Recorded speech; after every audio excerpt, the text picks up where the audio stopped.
وہ آدمی جس میں تنہائی میں اللہ کا ذکر کیا، اللہ کو یاد کرنے بیٹھ گیا، کوئی دیکھنے والا نہیں تھا، وہ تنہا تھا، حجرے میں تھا، اپنے بند کمرے میں تھا، اپنے رب کو یاد کیا۔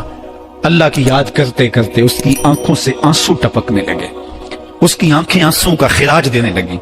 تو میرے اور آپ کے آقا و مولا نے فرمایا کہ یہ آنسو اتنے قیمتی ہیں، ان آنسوؤں کے بدلے میں قیامت کے دن اسے عرش الہی کا سایہ نصیب ہوگا، عرش الہی کا سایہ اسے نصیب ہوگا ان آنسوؤں کے بدلے میں۔ رومی علیہ رحمہ فرماتے ہیں جہاں پانی گرتا ہے وہاں سبزہ اگتا ہے، جہاں آنسو گرتے ہیں وہاں رحمت اترتی ہے۔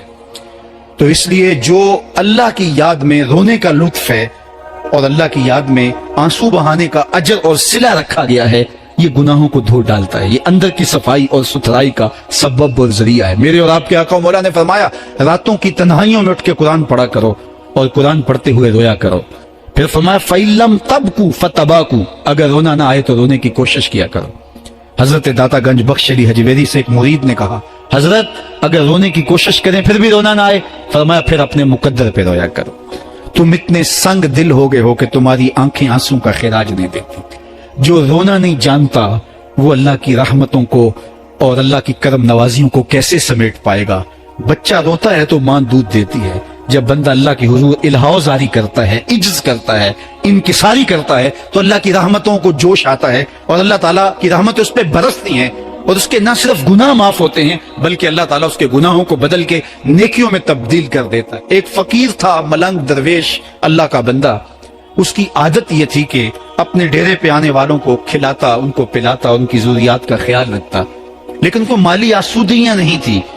ہوتا یہ تھا کہ بعض اوقات لوگ آتے تو ادھار لے کر کے وہ لوگوں کو کھلا دیتا۔ خیر چونکہ فقیر کا مزاج یہ ہوتا ہے کہ لوگ آئیں اس کے ڈیرے سے کھائیں، بابا بلے شاہ نے بھی کہا تھا نا اٹ کھڑک کے دکڑ بجے تتا ہوئے چلا، آن فقیر کھا کھا جاون راضی ہوئے بلا۔ یہ فقیروں کا مزاج ہے، تو جو بھی آتا اس کے ڈیرے سے کھاتا اور وہ ادھار اٹھا اٹھا کے لوگوں کی ضروریات کو پورا کرتے رہتے۔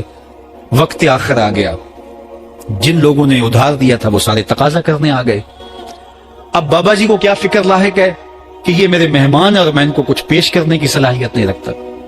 ایک بچہ تھا، وہ کچھ سامان بیچ رہا تھا، پتیسا بیچ رہا تھا یا کوئی اور چیز بیچ رہا تھا۔ اس نے گلی سے گزرتے ہوئے آواز لگائی، خادم کو پیسے بلا کے لاؤ، کہا تم بیچ رہے ہو تو میرے مہمانوں کو کھلا دو۔ بچہ بڑا خوش ہوا کہ میں سارا دن گلیوں میں گھوم کے یہ پتیسا بیچنا تھا، اب یہ ایک جگہ ہی سارا فروخت ہو گیا تو یہ تو موج لگ گئی، میں جلدی گھر چلا جاؤں گا، میری ماں خوش ہو گئی۔ تو سارا ان مہمانوں کو کھلا دیا گیا اور اس کے بعد کہا بابا جی پیسے، کہا تم بیٹھ جاؤ، جب ان کو ملیں گے تو تجھے بھی مل جائیں گے۔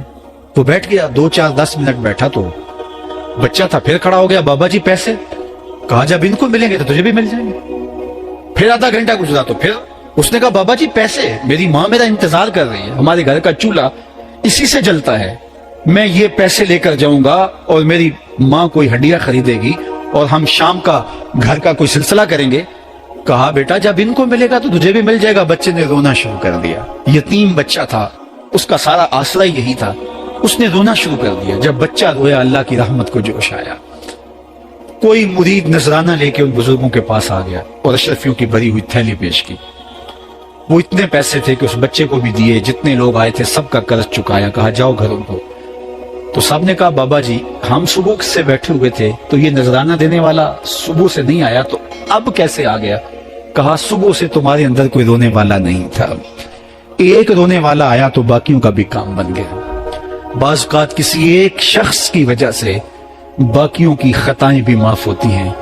آج ہم اجتماعی طور پہ تا حد نظر اندر باہر اوپر نیچے اتنے لوگوں کے ہجوم میں اللہ کی بارگاہ سے یہ توقع رکھتے ہیں کہ مالک کتنے ہجوم میں کوئی ایک تو ہوگا جو تیرا لاڈلا ہوگا، کوئی ایک تو ہوگا جو تیرا بہت قریبی ہوگا، کوئی ایک تو ہوگا جس پہ تیری رحمتیں برسیں گی، تو مالک اس کے صدقے سے ہماری خطائیں بھی معاف کر دے، ہمارے گناہ بھی معاف کر دے۔ کوئی ایک رونے والی آنکھ مل گئی تو باقیوں کا بھی کام بن جائے گا۔ اٹھ فریدا ستیا تے میلہ ویکھن جا، وت کوئی بخشیا مل جاوے تے تو ہی بخشیا جا۔ میرے مالک ہم سب کی خطائیں معاف کر دے، ہم سب سے درگزر فرما اور ہم سب کے باطن کو ستھرائیاں دے دے، ہمارے اندر کو پاکیزگیاں دے دے۔ بہت وقت میں نے اور آپ نے صاحب گزار دیا، تیزی کے ساتھ زندگی بیت رہی ہے۔ میں اگر اپنے آپ کو دیکھوں تو میری زندگی کتنی بہاریں کاٹ چکی ہے۔ اگر آپ اپنے آپ کو دیکھیں، کوئی 60 سال کو 20 سال کو 25 سال کو زندگی تیزی کے ساتھ